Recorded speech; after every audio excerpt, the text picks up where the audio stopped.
This is the Video Junkyard Podcast. They're here. A place that appeals to your deepest and darkest fantasies. The dead whose haunted souls hunt the living. I have come here to chew bubblegum and kick ass. And I'm all out of bubblegum. From this nightmare world emerges a fearsome half-man, half-ape with the strength of 20 demons. It's time.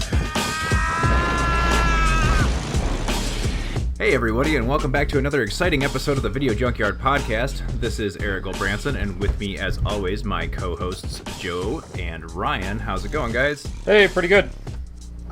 Cool. It's been alright. Good. And we do, this week, have a very special guest host. I'd like to introduce a good old friend of mine, an old good friend of mine. Not to say you're old, but with us tonight is Nate Velker. Old, I guess, aren't we? I'm going to say it's kind of true, but Nate Velker is joining us on the Video Junkyard Podcast. Welcome. Hello. Welcome. Thanks for having me. Well, yeah, thanks for coming Yeah, on. no problem. So it's been, I was trying to put this together, and I feel awful about this, but I swear I was trying to figure out when the last time we actually spoke. I know we text every once in a while, Nate, but yeah. I think it was at my wedding. Yeah, I think you're right now that you I mentioned can figure out. It's been a while. It seems time flies, man. I'm sorry. I apologize about that, but no, it gets away from you. I mean, I've been in a rut. I've been on second shift at my day job. It's a night job, so I just disappear into the void and like a vampire.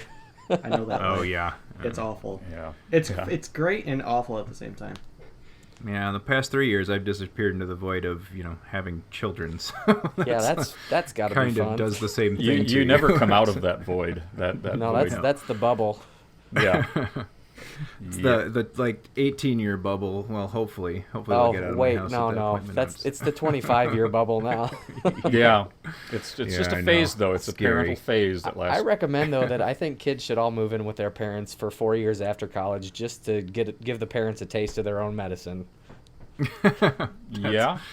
That's a good point. That's from my perspective, at my age, when my kids get to be that age, I may disagree with that a little bit. But Yeah. So what is it? What have you been up to lately? You working on anything that I'd like to give you a chance to kind of plug any projects or anything you're working on? I worked in California briefly for 2 years at this place called eFilm, which is a post-production facility, and they proceeded to get bought out by Deluxe, who also bought Technicolor a couple years later. But so I did post-production. I worked on 86 movies in 2 years and got really burnt out and left, and started a YouTube channel that basically it's binaural audio or holophonic audio sketch comedy, sort of like the old Adam Sandler or Cheech and Chong albums, and it's set in a virtual barbershop. I talk like this for most of the episodes, and it's called Listening Point on YouTube. If anybody wants to check it out, just type in Listening Point or virtual barbershop into YouTube, and you'll stumble across my videos. And just listen for this guy. If he shows up, then you know you're in the right place. So I feel like if I may make a personal request, can you do that voice for a good chunk of this review? Because that would be great. You and Manuel? I don't know. We could have 5 guys. We could have 5. We're not paying the premium. Yeah, we didn't pay the. You know what? Manuel's fee. You got to talk to Manuel's We should have PR introduced agent. the 5th person. Yeah, I actually got it. There was a flame war started on one of my videos because I was trying to talk like this, and then I started to talk like Al Pacino in Scent of a Woman, and the flame war started because somebody said I was insulting people that have dissociative identity disorder, and wow, that's I was like, specific. holy crap. I mean, it's clearly that I just can't act very well, but okay. I'm making fun of people. That's bad acting. You can't. So that's not that you're actually bad acting, but yeah. I can. Yeah, I'm not. I'm like a karaoke singer. I'm never gonna go pro, but I can. I can get drunk once in a while and hold my own. After a late night shift. Yeah. Yeah. That's cool. So yeah. What we usually do here at the Video Junkyard Podcast, well, obviously we do film reviews, but when we do have a friend or a guest or somebody come on and join us on the show, instead of doing it like a conventional interview or something, we usually just ask them to bring along a favorite old movie of theirs, that's something that they feel is maybe underappreciated, or basically the same kind of stuff we look at here on the podcast. Right. And so I asked Nate if there was something that he could think of off the top of his head that was underappreciated movie from kind of the time that we grew up, so the 80s, 90s.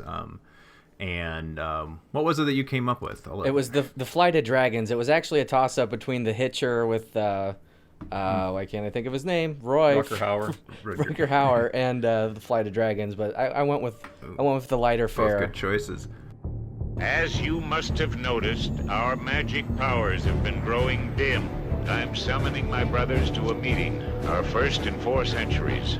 My brother Solarius, the Blue Wizard, and my brother Lotajal, the Golden Wizard.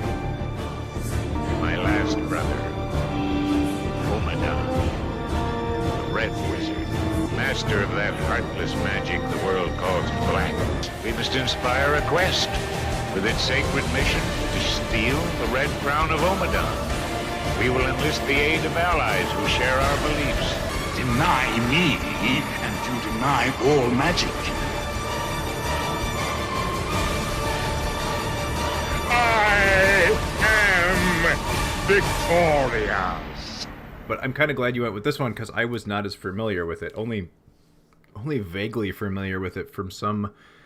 Maybe it was even when these were coming out on DVD. I remember seeing like a short trailer for a bunch of like animated stuff that Warner Brothers was kicking out, and they had like a couple of short scenes from this thing. And that was like in my early adulthood even. This totally passed me by. This was it's the same animation studio that did The Last Unicorn and I think the Lord of the Rings animations too. The Hobbit, and The Hobbit, Return of the King. Which I grew up watching Last Unicorn. That was, I think, if I could probably guess, this was probably the equivalent to you when you were a little kid, right? You watched it over and over. Actually, I had like a bootleg copy that was missing like the first 10 minutes of the film. Yeah. So actually, like when I got this on Blu-ray, I'm like, wow, I've never seen this part of it before. So it would always pick up right as the action was happening. So I missed the Don McLean song at the beginning. See, similar. Like my copy of Last Unicorn was like taped on a beta from like some TV thing and like the commercials, and it was a lot of static. But I had never heard of this before. This is really the book either. Now I've got this. Now I need to seek them out. I mean, you do archaeology, right? I mean, you got to read the book. Paleontology. Yeah, paleontology. Yeah, that's why I was like, how did I not know about this? You need to come back to this after you read that book, because I'd like to the dude's theories on it. I was like, please talk to a real scientist about this, because I want to see how that holds up. But yeah, I can't. I gotta find it now. Yeah, I feel silly. I haven't seen it before. I mean, you can find them on like eBay for like $15 or $20. So okay, and it reads like a drunk guy in a bar wrote it, but it's interesting. Yeah, it sounds crazy. So for anyone that's not familiar with The Flight of Dragons, it's the 1982 Rankin and Bass animated film, and from the back of the DVD box, Victor Bono, James Gregory, James Earl Jones, Harry Morgan, John Ritter, and Larry Storch provide voices for a wondrous tale set in the Dark Ages. The sinister Red Wizard Omadon threatens to destroy nature. The world's hope is a man of science and magic from the future. The man is Peter, snatched from the 20th century by the Green Wizard Carolinus. That's right, Carolinus. Yeah, Carolinus. I just kept referring to him as like crown. Colonel Potter from Colonel MASH. Potter. Like instantly, I was messaging Joe because he was asking if I was watching it last night, and I'm like, "This is Colonel Potter from MASH." Yeah, it's Harry like, Morgan. Right away. Because I'm one of those young folks who actually watched MASH. Yeah, it's got a hell of a voice cast. I wish more animated films from the time had hired real actors to do them. Like, my God. Yeah. So like right off the bat, this obviously has the same animation style, and even with the like opening and closing kind of folksy theme songs, very very similar to the Lord of the Rings animations. You referenced the Hobbit and the Lord of the Rings, Return of the King. Yeah, Return of the King. That's what it was. Rankin and Bass did. yeah, but there's also the same studio, since we're creeping up on Christmas time here, that's famous for the, I don't know what you call that style of animation. It's not claymation. It's like, but the Rudolph the Red-Nosed Reindeer and Santa Claus is Coming to Town, Frosty the Snowman, all of those famous Christmas classics also. Mad Monster Party as well. Oh, yeah. So, I only just saw when I was kind of like reading about this film, the massive amount of stuff or content that they put out between like 1972 and 1985. It's just like 45 animated TV specials or something. Yeah. Well, anyway, I mean, so like I said, like Last Unicorn, I think probably was at least a little bit more well known. For sure. So it's a shame that this one kind of got slipped between the cracks, I guess, because it doesn't sound like there's been a lot of. I know there's been a couple of releases relatively recently, but it really was lost in obscurity for a while, wasn't it? Yeah, I mean, most people you mentioned it to have never even heard of it, and the people that do know about it, though, it's either you love it to death or you've never heard of it at all, type of deal. So yeah. It's a cult following for sure. Yeah, that's the themes of it were really impressive for an animated film. I mean, and it really, I mean, to take the content of the book, which, I mean, it basically reads this, it's like a ancient aliens type of theory, it's like George Tsoukalos talking about how the anatomy of a dragon would have worked for an animal that size to fly, and it's basically like 130 pages with illustrations about this guy's theory on dragon evolution, basically, and they spin that into a children's story rather well. So I was like kind of shocked because the book is definitely not for kids. Yeah, right. More of a quasi like pseudoscience book. Yeah, sorry. I just want to say, like, with that, I'll be honest with you, I kind of felt that this movie, because it's kind of like the Metachlorians of fantasy, because it just explains away all the magic. If you're going off that Metachlorian argument, like, it's just like, but I think, holy shit, they just describe, like, okay.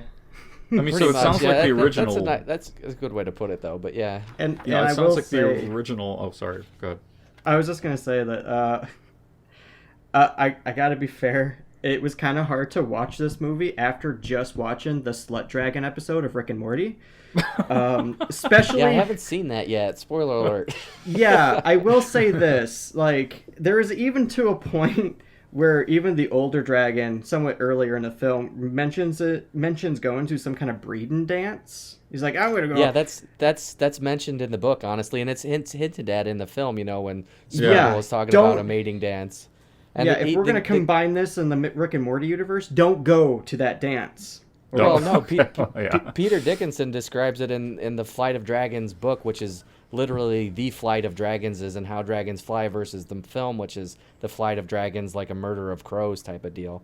But there's like 3 or 4 pages about how dragons would have mated, and a lot of his theory is based on that the males were the only ones that flew and blew fire, and it was more of like a peacock display than a functionality type of thing.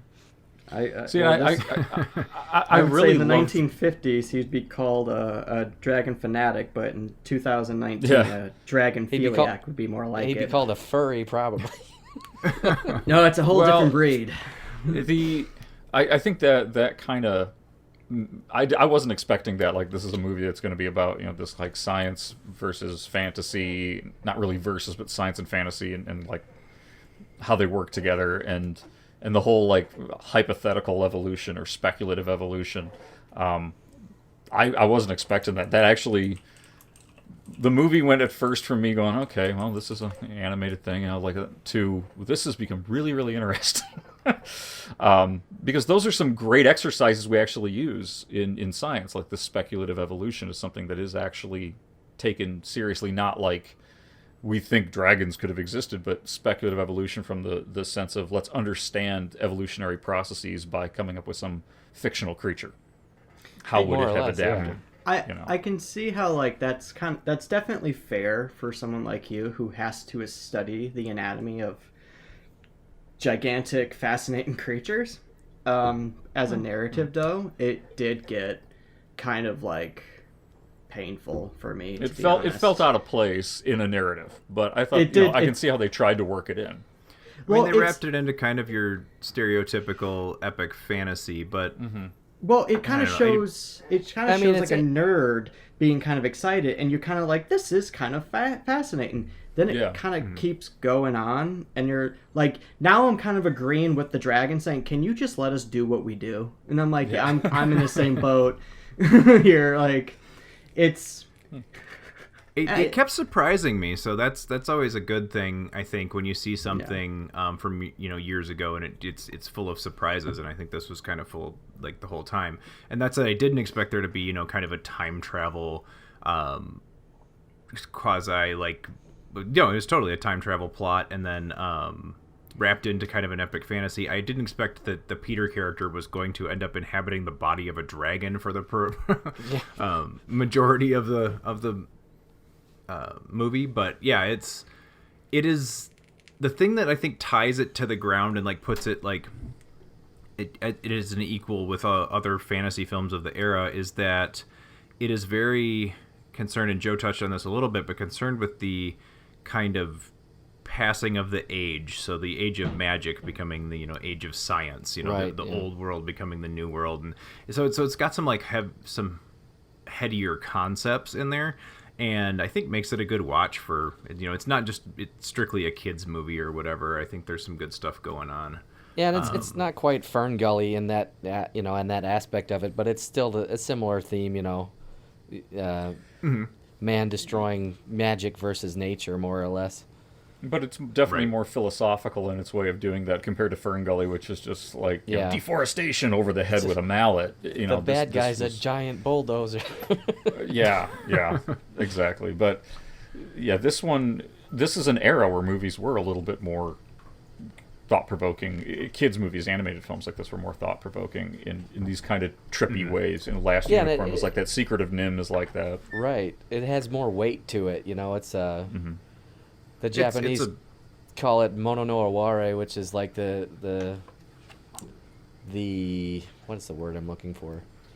It's the awareness that nothing lasts forever type of deal. Yeah. So it's awareness of mortality, more or less.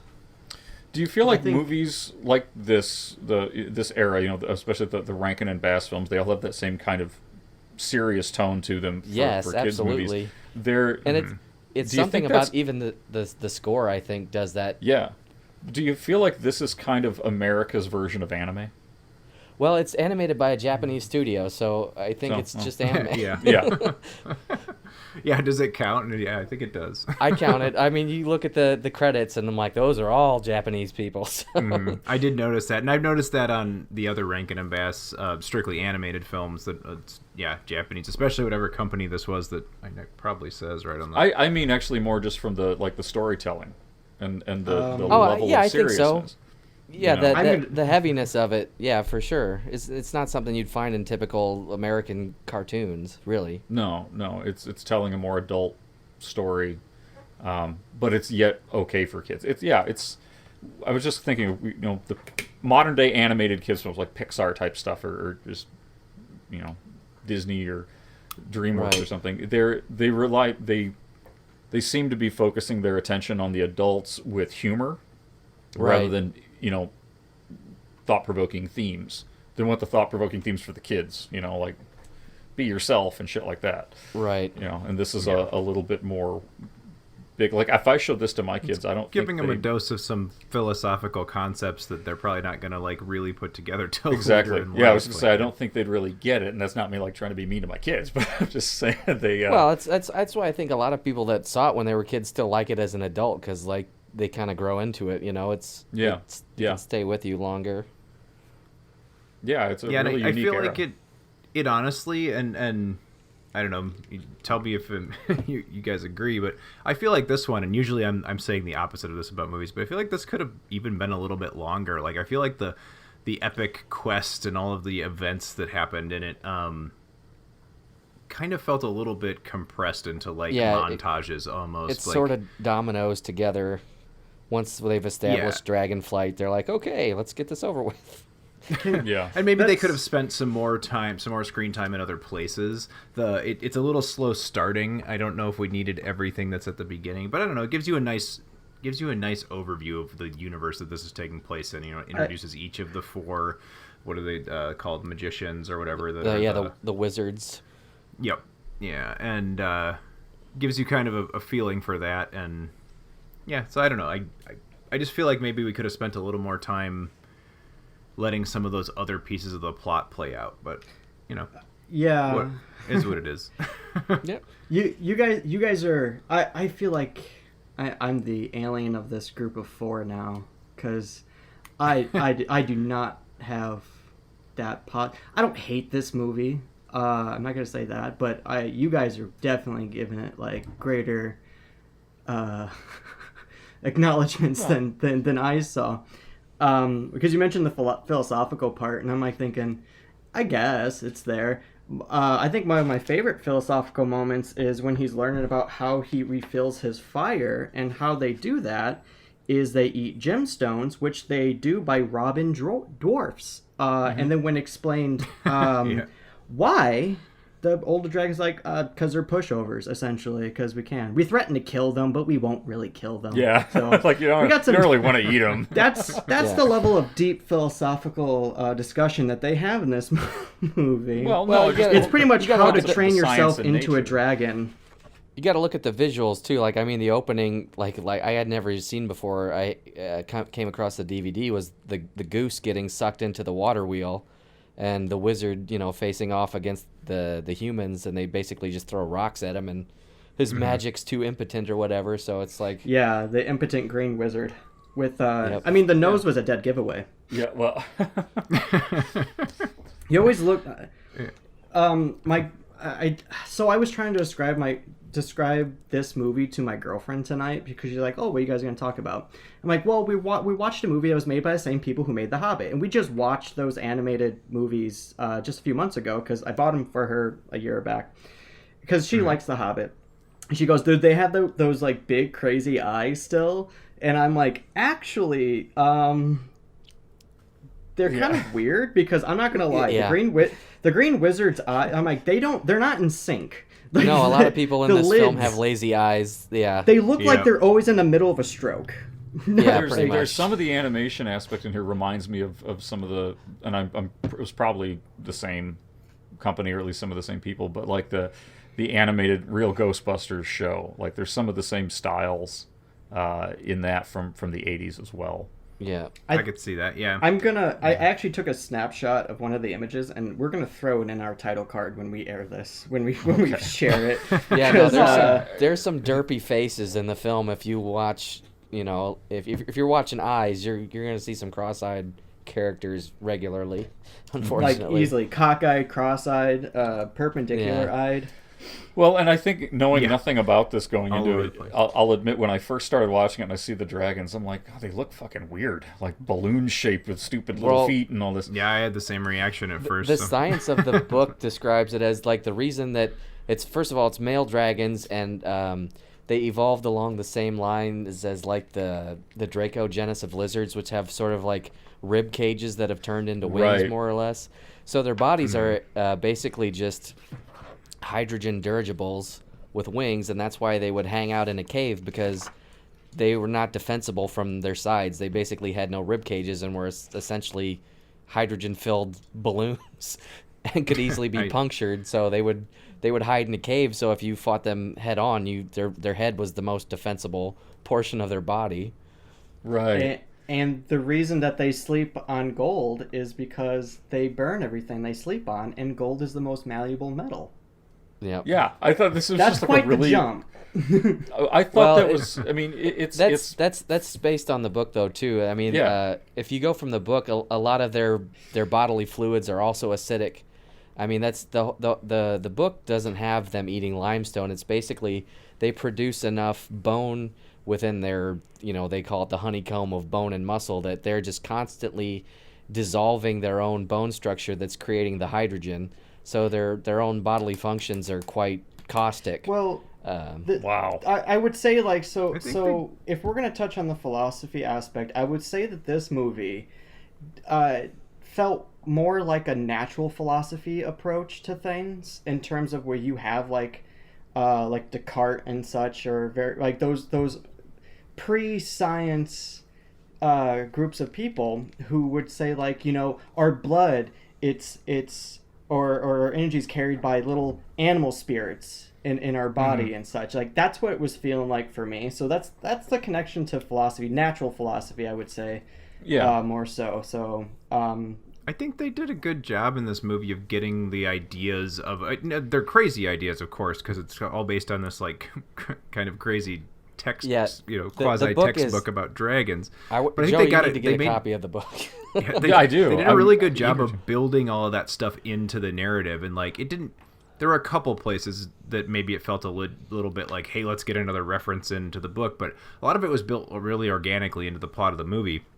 And by the end of this thing, you didn't really realize, it wasn't presented in the like textbook kind of way that, the book it's based on is. But you still learned most of these things about dragons. Like that initial comment you said, Joe, about dragons being balloon shaped. Well, like by halfway through this thing, you're like, oh, okay, that's why they're balloon shaped. Now that's it's not just it wasn't just the animators or the artists, style. I did a little reading about the book, like the Wikipedia stuff. After I watched this, and I even saw some images of illustrations from the original book, and they look just like this, and it's intentional. Yeah, they're essentially winged balloons with lizard heads. Yeah, and I think this is, it's crazy, but there's some use for something like this. So I have a colleague who teaches at Carthage College in Kenosha, Wisconsin, and he's also he teaches anatomy and evolutionary biology. And he's a huge fan of Alien. Not the sequels, but just the original film, Alien. He's absolutely in love with it. And he designed a course and taught it for his upper-level biology students of essentially the physiology and biology of Alien.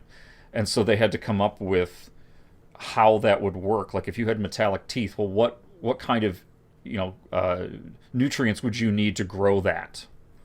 And where would you live to sustain that? And how does the extending mouth thing work? And they had to come up with hypothetical evolutionary paths for those things. And that's kind of what this is doing.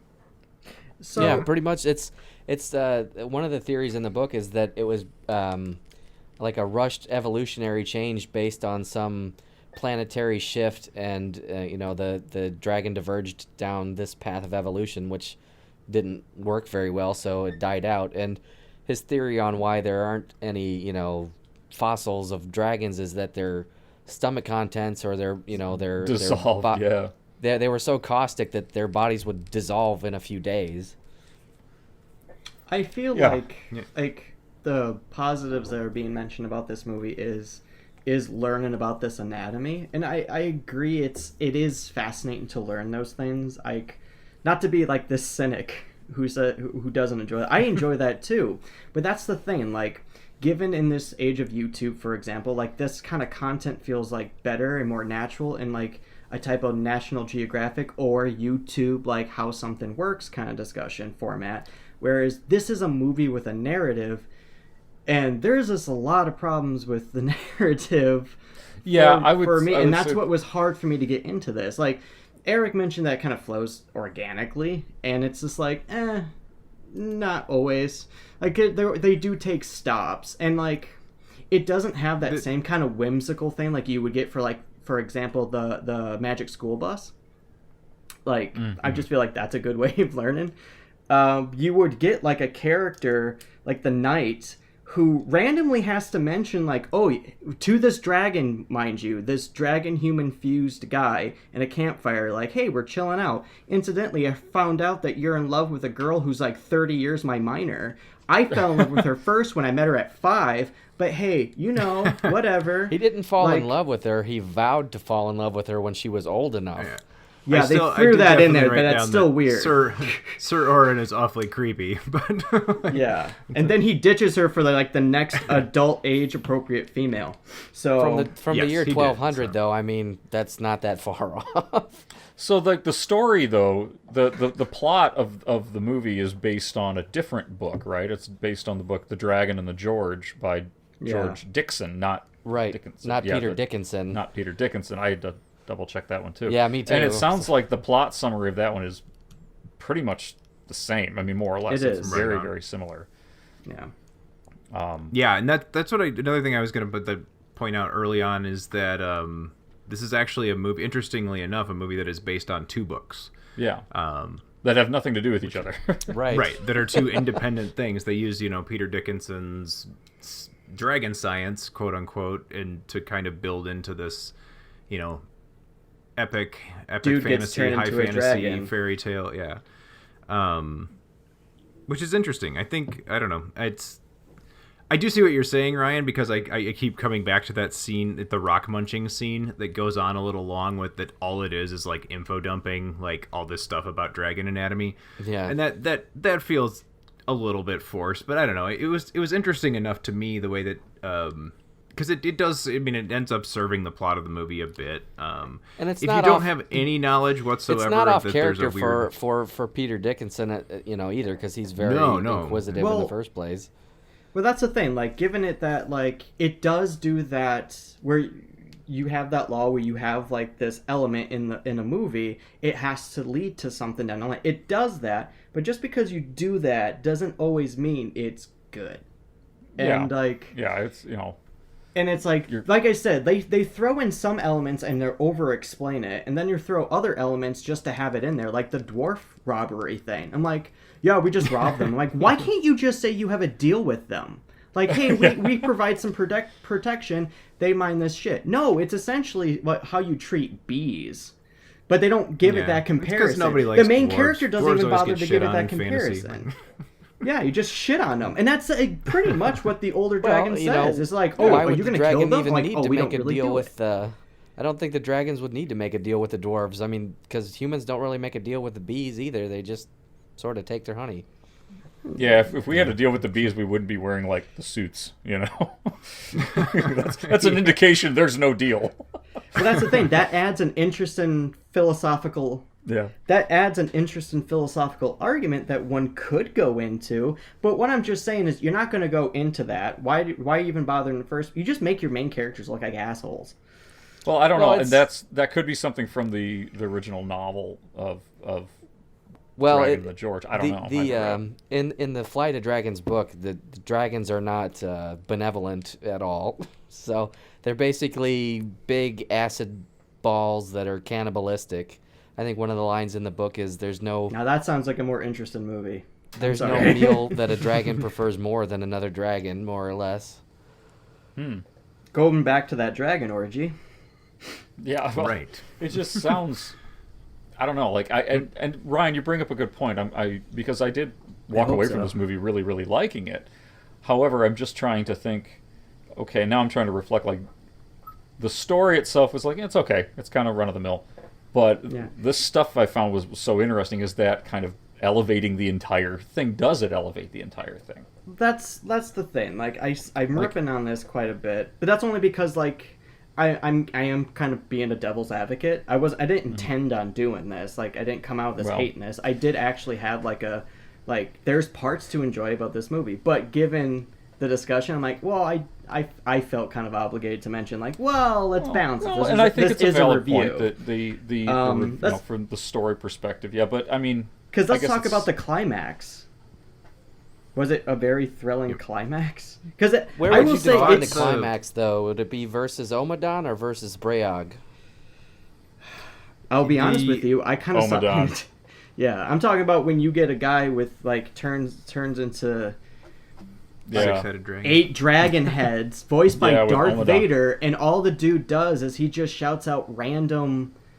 I thought that was cool as hell. I actually think but it doesn't make he uses sense. science to beat the magic thing was awesome. But like, he's not really really using... He's just stating things out of like a textbook. That's what he was doing. It was kind of like saying this is what he was saying it like a scientific incantation, you know, it's the magical version but that's of science. The thing, like, but that's not how science really, it's not a magical incantation. It's not. Like, there was a moment where he does, like, where he uses the argument to get out of the dragon's body, and he uses that argument of, like, well, you know, 2 things can't inhabit one form. I'm like, that made sense. Then afterwards, I'm like, oh, well, motherfuckers, you're just stating nonsense. Well, would you have preferred that maybe each of Omadon's heads asked him a question and he explained it with science? Would that have been a better battle for you? I don't know if that would have been it. Maybe, I guess. Oddly enough, it literally though, could have been anything. No, you know what it would have been? If he was actually doing scientific things to combat the fire, that he learns how that works. Like, maybe because he knows how the chemical reactions work, he's like, I know this kind of thing can extinguish that. Like, I can use what I know about the anatomy of this dragon to defeat it. That would have been better. The way you would tell a nightmare or some kind of a, I don't believe in you, essentially, is, the world is, I have an explanation for the world and it doesn't include you. Yeah. It's just not wishing him out of existence, but it's more of a metaphysical battle.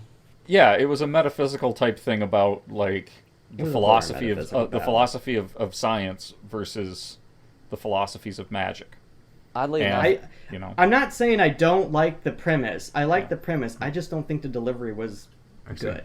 Honestly, I understand your criticism, right? It worked for me in this. It doesn't actually make sense, like, even within the rules of this film, because I even wrote down, like, if science, just the understanding of science defeats evil magic, why doesn't the understanding of science make all the good magic disappear too?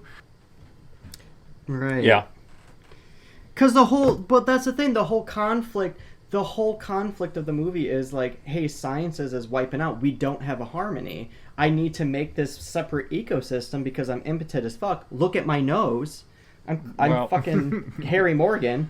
And then he's like, I get this champion who just builds fucking Jumanji games, and like, he should save us. It's turned into a dragon, learns how dragons work, finally fights the guy. How he fights the guy is like, I renounce all form of magic, and I'm like, that's actually the cause of the conflict. What I liked about that, though, what I felt like I got out of it is, especially in the last lines of, in that world, where he's saying, magic is kind of tucked away. It'll always be here for when you need it, and for when you want it to, for imagination and inspiration and stuff.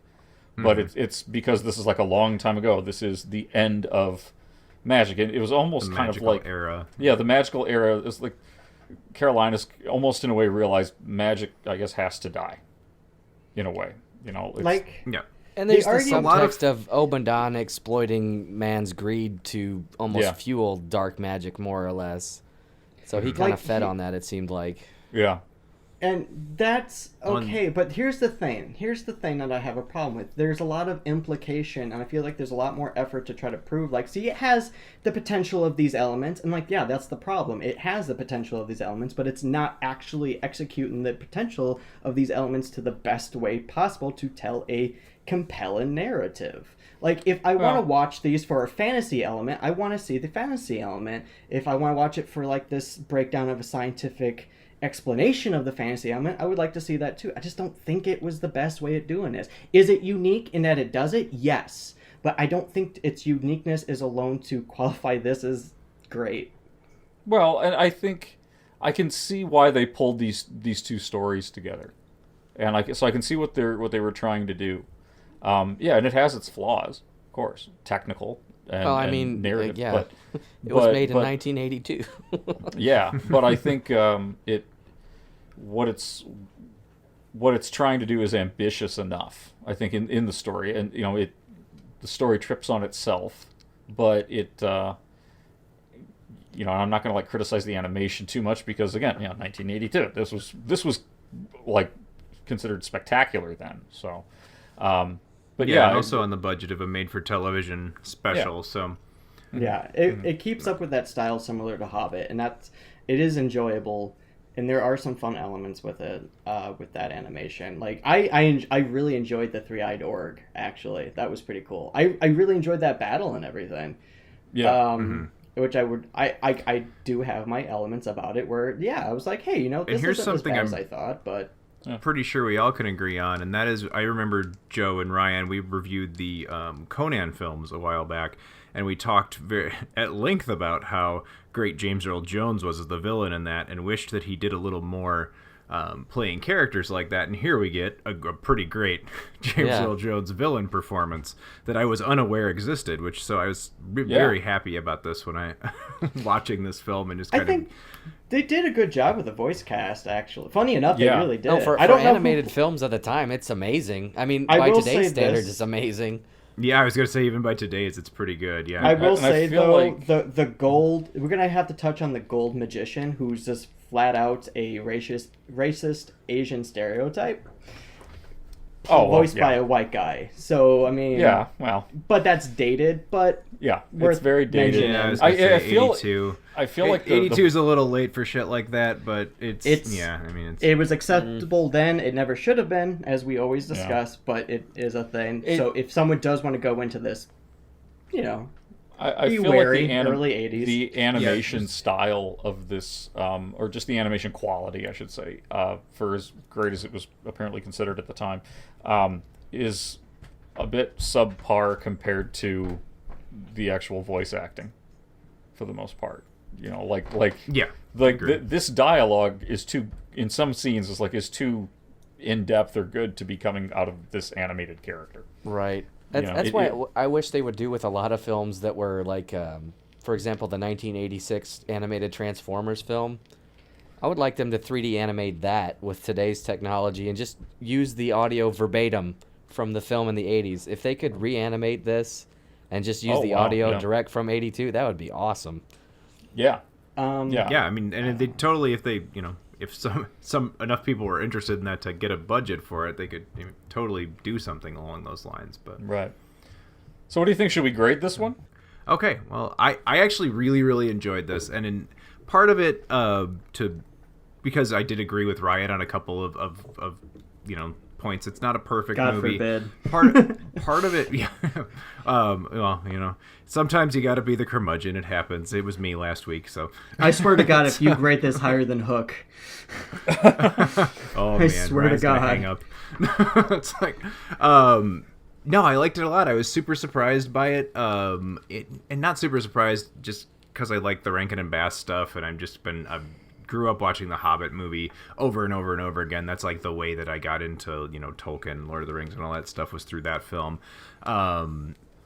Basically, it's Ryan, you kind of coined the phrase that it's a rare, like a rare treat. And epic fantasy films, especially from this era, were just so few and far between that I just eat up every little bit I get. So that might be a little bit of bias, but I also like the science aspect of it, and that it gave me a lot of stuff that I didn't expect it to give me. So the voice acting was great. I think right away it's one of my favorite Rankin and Bass films, and I like quite a bit of the ones that I've seen. So, Ryan's gonna roll over on this one, but yeah, I think I'm gonna give this one an A-. I liked it a lot. It was it's definitely Eric. One that's gonna land in my collection, I believe. So. Okay. You can get it on Blu-ray if you haven't already. Well, yeah, I got it from the library actually, but yeah, this is one I'm gonna hang on to for sure. Well, I'll go ahead and I'll just follow Eric because I give it an A- too, and I've got nostalgia to go with it. So I've watched this movie my whole life, and I've always enjoyed it. And despite I think many of the flaws with it come just with its age. So as far as that goes, it's fun. It's one of my favorite films, and all the gripes with it are, I think, a product of the times, really. So I'm giving it an A- as well. Okay, so after my Hook outburst, I was advised by my therapist to kind of avoid cynical responses in order to better my relationship with others. And I wanted to do the best I can to follow that advice. You can't do film criticism and follow that rule. Not with you assholes. So that being said, because you guys, this movie, if you like that style of animation, The Hobbit is way better. The same, I'll even say same for Return of the King, which isn't even as good as The Hobbit, but it's still better than this movie. This movie is not like anime. This movie's philosophies aren't as deep as these guys claim it to be. There's better material out there, including the books itself. I just don't think the film medium approach that they tried with this worked. It's just read it, and then hopefully down the line maybe they will will remake it. Now the voice cast is kind of like fun and enjoyable to kind of identify who's who. They got John Ritter. Nobody mentioned John Ritter, but they got John Ritter in this. Mm-hmm. He's very John Ritter-y. And I will say, like, I hate the character he plays as this kind of like classic oaf of a character, but it's because it's John Ritter. But it's John Ritter. You kind of enjoy it, so I'll give it that.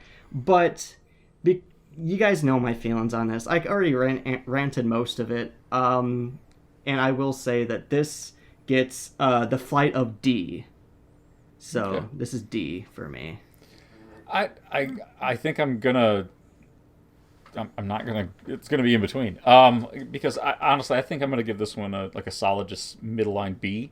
I really loved the what they were going for with this, with the philosophy. I liked the science, the speculative evolution thing. I thought was really cool, and I get what's going on. Two different books that are two totally different kind of books. One is this speculative textbook, and one is a sort of run-of-the-mill fantasy story, and let's put them together. And it's something I don't want to see all the time in fantasy stuff, because one of the fun things about sci-fi fantasy is just that little unknown aspect of it. But we don't see a lot of speculative fiction. We see science fiction, we see fantasy, but we don't see that in between like this very often. So maybe I can't say nostalgic because this is the first time I saw it, but maybe it's just one of that, I really want to see more of this kind of thing, so I'm going to like this. But overall, I did like it. It's actually made me want to go back and look at, revisit some of the other films from this team. Again, like, I haven't seen Last Unicorn in years. I just have like vague memories of it. So yeah, I give this one a B. I think it's worth checking out. It's kind of I'm not going to call it a gem necessarily, but it's worth checking out if you like fantasy stuff, just to see something quite different. And yeah, it's got some flaws with as I mentioned before, with the narrative, and some of the dialogue is pretty corny. But again, it's a kids movie. It's for the time, so that's kind of where I'd put it. I think you're better off watching Buckaroo Banzai. And well, we did that one. You're always better. There's so many things that Buckaroo Banzai watching that. This is supposed to be for obscure films, I thought. Yeah. So, but we'd like to, anybody who's listening, we'd love to know your opinion on this. If you've seen this movie, and from what we've discussed, it's not something that I think is as I don't want to say memorable, but just most people don't remember it or don't know about it. So if you have seen it, we'd love to hear from you and hear your opinions on some of the conversation points that we brought up tonight. You can send us those comments from a variety of ways that I may have told you about before, but in case I haven't, you can send us an email at videojunkyardpodcast@gmail.com. You can find us on Twitter at videojunkpod, and also on Facebook at our Video Junkyard Podcast formal Facebook page and the Video Junkyard Podcast Facebook group.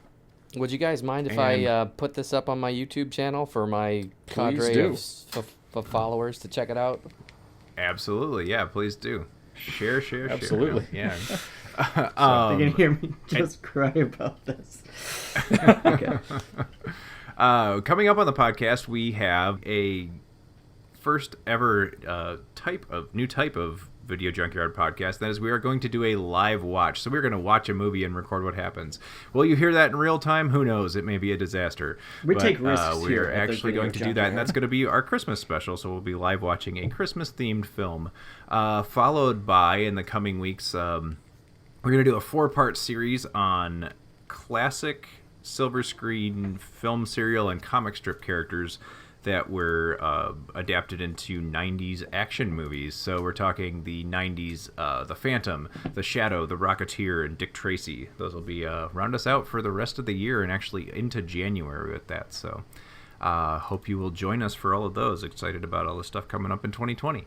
So I would like to give a special thanks to Nate for joining us and for introducing us to Flight of the Dragons. It's something that was definitely had flown, no pun intended, under my radar. So yes, thanks for coming on too. We really appreciate your insight into this as well. And of course, we want to thank everybody for listening to the Video Junkyard Podcast. And until next time, I'm Joe Peterson.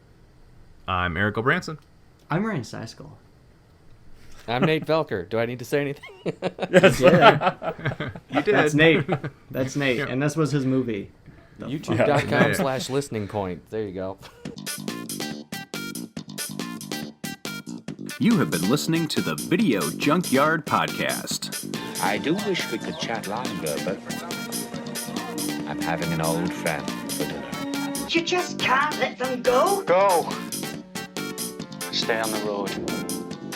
Keep clear to the moors. We want to take this opportunity to thank you for listening to the Video Junkyard Podcast and remind you to find us on social media on Facebook at facebook.com/Video Junkyard Podcast, on Twitter at Video Junk Pod, and on Instagram as Video Junkyard Podcast, all one word. Want to thank you again for listening, and keep digging. Who knows what treasures you'll find in the Video Junkyard.